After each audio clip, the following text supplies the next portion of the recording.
Assalamualaikum warahmatullahi wabarakatuh. Waalaikumsalam warahmatullahi. Bertemu lagi dengan saya, Wiwi Sriwinarsi, dalam acara Kuliah Ramadan. Tema kita pada hari ini sangat menarik sekali, yaitu Ramadan di tengah pandemi COVID-19.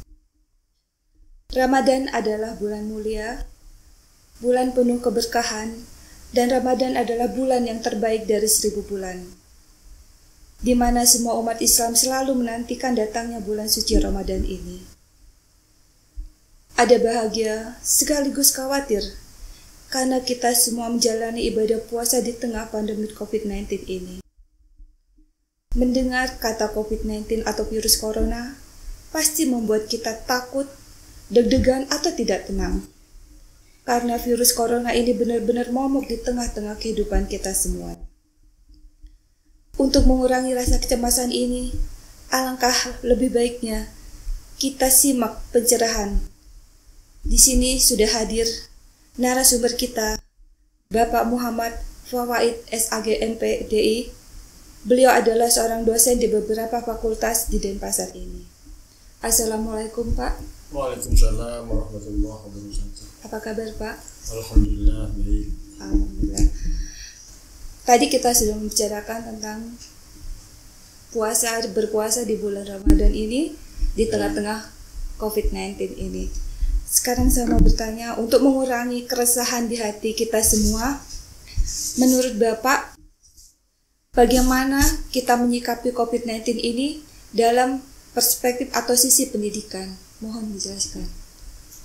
Baik, kami mulai. Assalamualaikum warahmatullahi wabarakatuh.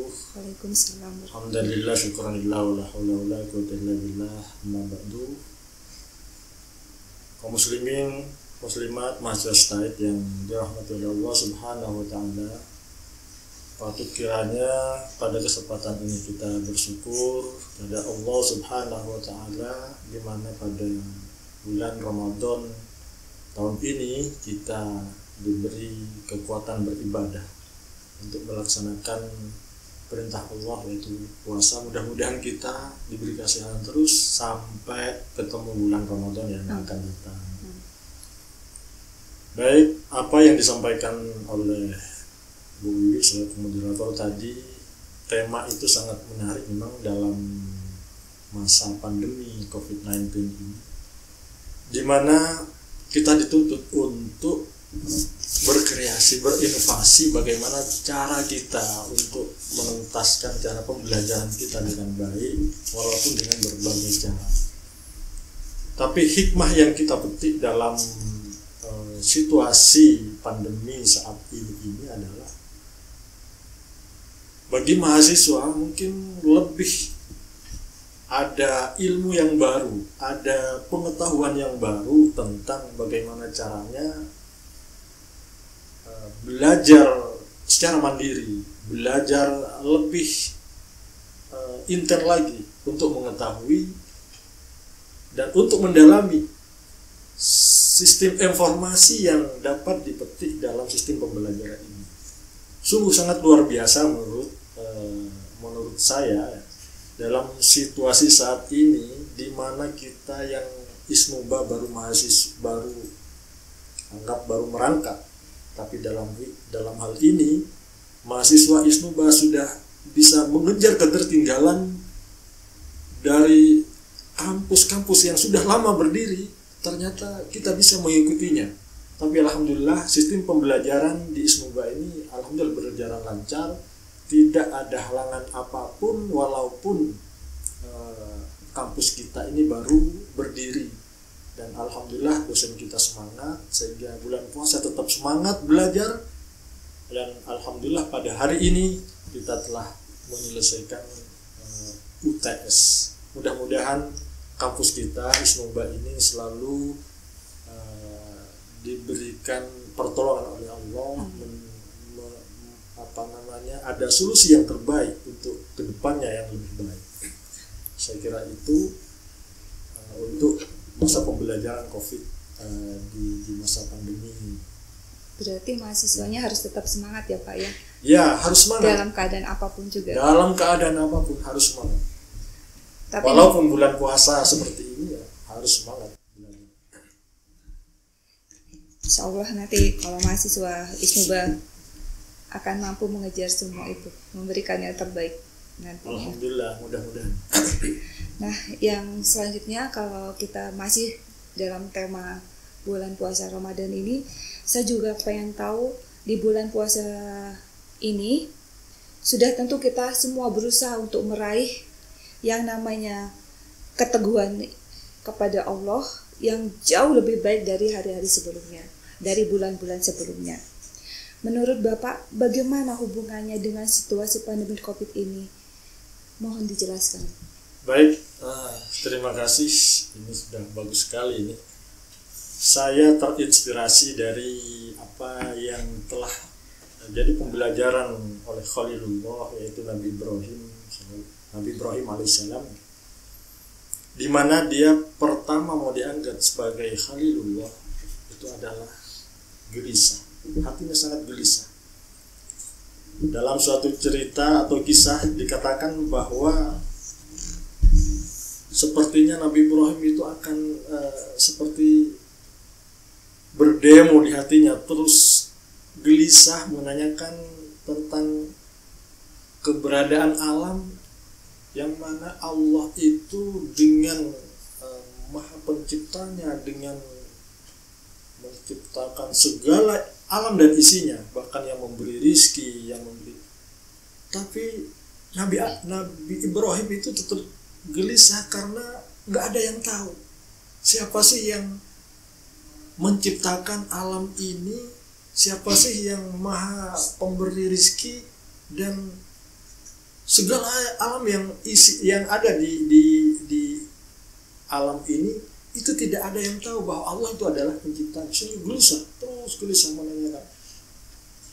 Anggap saja umpama ya, ada yang mengibaratkan bahwa ya bayangkan aja ya, ketika ada rektor kita tidak ada yang tahu siapa rektor kita, kan kita kayak cemas. Nabi Ibrahim cemas.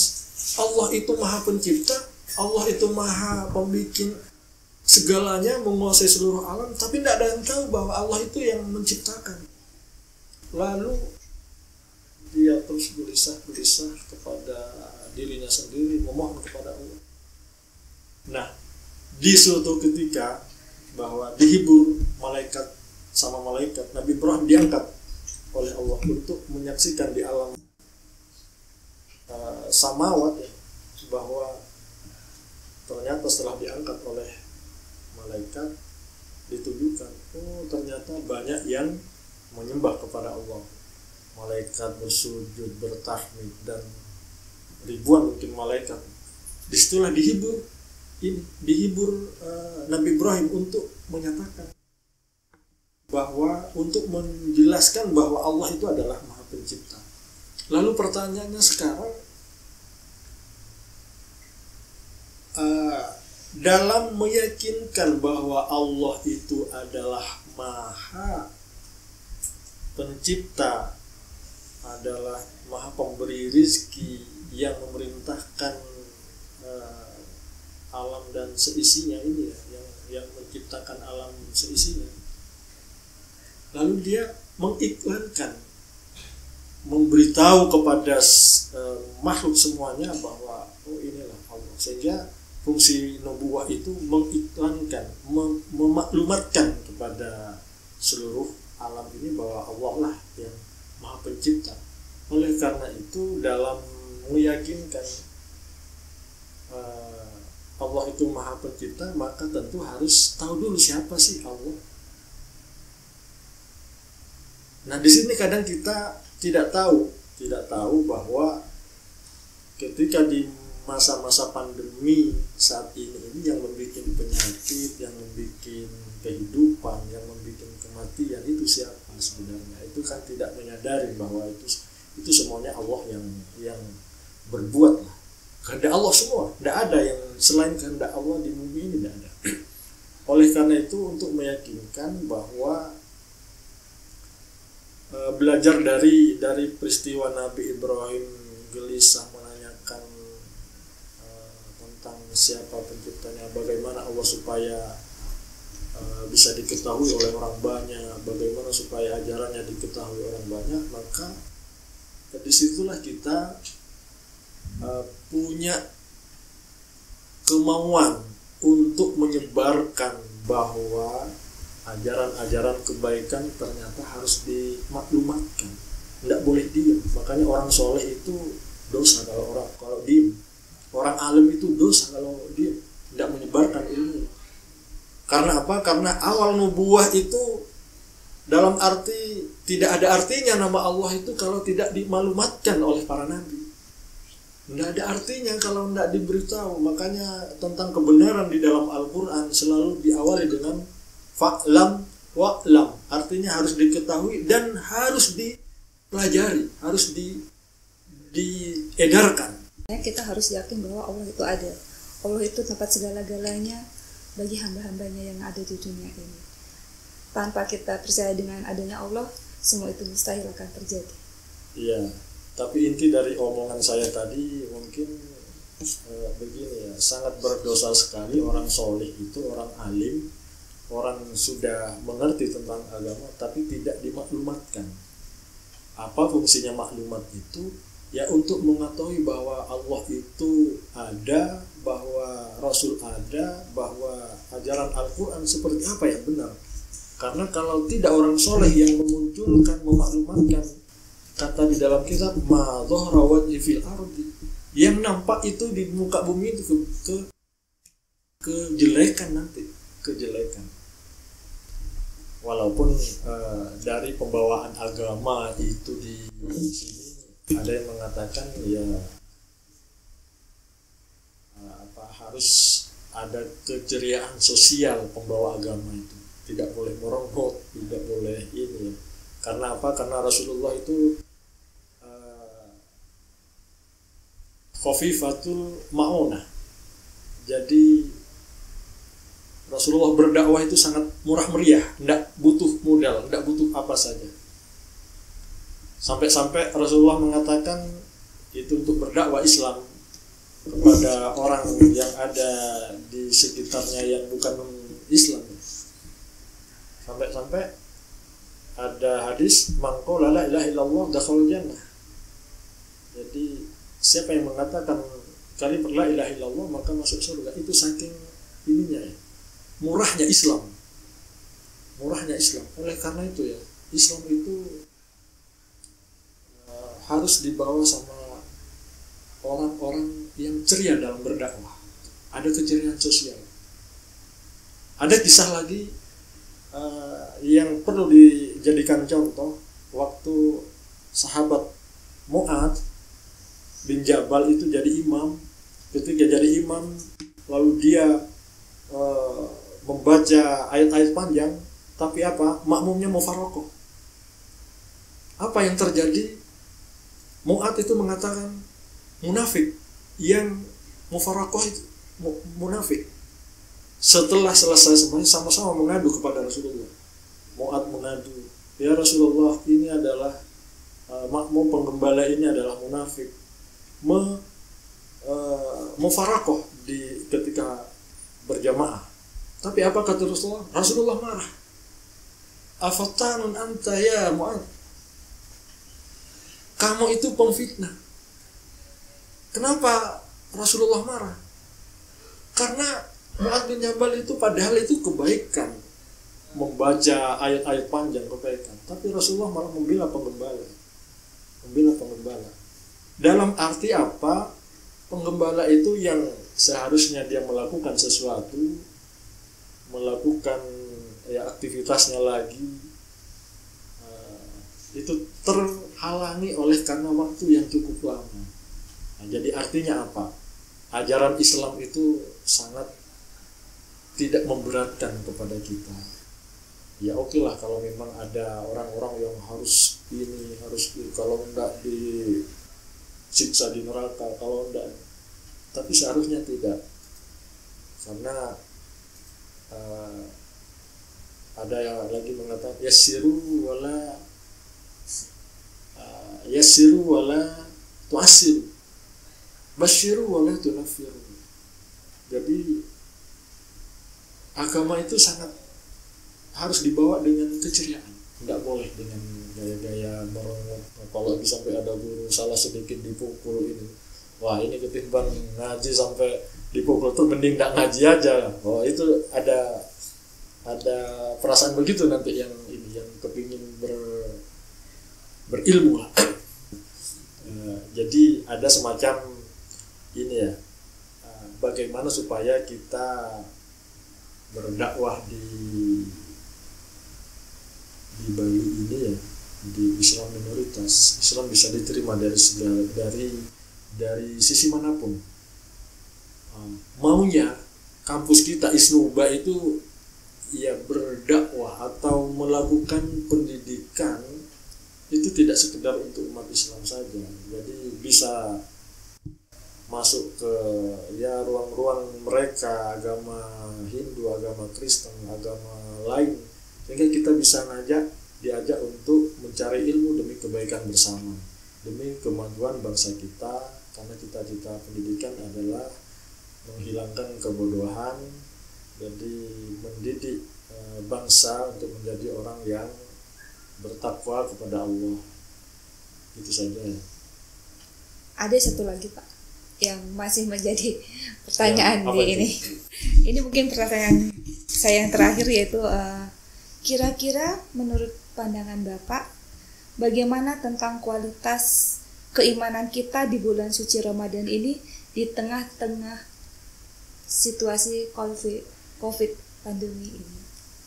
Berbicara tentang kualitas keimanan tentu dilihat lagi ke diri kita masing-masing, karena iman itu diyakini sama dirinya masing-masing. Tidak ada yang tahu imannya seseorang itu kalau tidak diintrospeksi sendiri. Sejauh mana amal ibadah kita di bulan Ramadan ini, apalagi di masa-masa pandemi ini ya. Jadi berbicara kualitas keimanan, ketakwaan kepada Allah, yang tahu hanya dirinya sendiri dan kepada Allah. Sehingga dalam hadis Nabi dikatakan ya, man qoma Ramadan dan imanan wa ihtisaban ghufira lahu dzambi. Itu kalau malamnya. Tapi hadis Nabi kalau di siang harinya, man shoma Ramadan imanan wa ihtisaban ghufira lahu ma taqaddama min dzambi. Jadi Rasulullah sampai memisahkan antara puasa siang sama ibadah di malam hari di bulan Ramadan. Mangkoma itu siapa yang bangun di tengah malam, sholat malam artinya. Nah, ketika berbicara tentang indahnya bulan Ramadan yang penuh ampunan, penuh berlipat-lipat pahala, ya tentu yang tahu hanya dirinya sendiri, kualitas keimanan, ketakwaan kita kepada Allah. Tidak bisa orang lain mengetahui, karena ya bulan puasa itu ada yang mengatakan ibadah yang sirullah, rahasia Allah, bahwa bahkan ada hadis Nabi mengatakan juga shaumuli wa ana ajri. Jadi berpuasalah kamu, itu urusan pahala, urusan saya. Nah, itu sampai segitunya Allah itu dalam memprioritaskan bulan puasa ini. Jadi bulan puasa saya kira luar biasa. Maka ayo kita sama-sama mengajak untuk meningkatkan keimanan dan ketakwaan kita, karena sangat merugi kalau menyia-nyiakan di bulan Ramadan itu untuk melepas ibadah yang sangat berlipat-lipat pahalanya di hadapan Allah Subhanahu wa taala. Saya kira itu yang dapat kami sampaikan. Mungkin sebelum kita mengakhiri perbincangan ini, alangkah lebih baiknya Bapak sedikit memberikan pesan kepada kita semua untuk menyikapi bulan puasa Ramadan. Pesan saya dalam situasi pandemi COVID-19 ini ya, tidak ada harapan lain melainkan mudah-mudahan segera berakhir. Amin. COVID-19 ini biar kita bisa normal kembali, ya baik pembelajaran maupun ekonomi maupun aktivitas yang lain. Harapan itu saja, mudah-mudahan juga mahasiswa Isnuba tetap semangat belajar dan bangkit untuk mengejar ketertinggalan kita, karena kita baru kampus baru merangkak, yang lain sudah maju lebih awal 20 tahun, 10 tahun yang silam melakukan sesuatu, kita baru mulai. Tapi mudah-mudahan walaupun baru merangkak, kita mengejar ketertinggalan itu, baik ya yang bersifat pembelajaran maupun aktivitas yang lain. Saya kira itu sebagai saya pimpinan Isnuba ya, harapan saya untuk kemajuan Isnuba aja. Mari komitmen bareng, bekerja bareng demi kemajuan kampus kita bersama. Menarik sekali ya Pak ya perbincangan ini, walaupun sedikit tapi padat dan penuh dengan makna yang tidak bisa kita ungkapkan. Amin, amin. Ya mudah-mudahan bisa dipahami dan dimengerti. Amin. Terima kasih Pak kami ucapkan. Demikianlah tadi bincang-bincang kita bersama dengan Bapak Muhammad Fawait SAG MPDI. Semoga apa yang kita bahas tadi bisa menambah kekusukan kita dalam menjalani ibadah puasa di situasi COVID-19 ini. Terima kasih kami ucapkan sekali lagi kepada Bapak atas waktunya. Mohon maaf apabila ada kata-kata kami yang kurang berkenan. Selanjutnya kami mengucapkan selamat berbuka puasa buat semuanya dengan moto kita yaitu bersama Isnuba kita bisa. Terima kasih. Wabillahi muwaffiq ila aqwamit thoriq. Wassalamualaikum warahmatullahi wabarakatuh. Waalaikumsalam warahmatullahi wabarakatuh. Kebanggaan kita Isnuba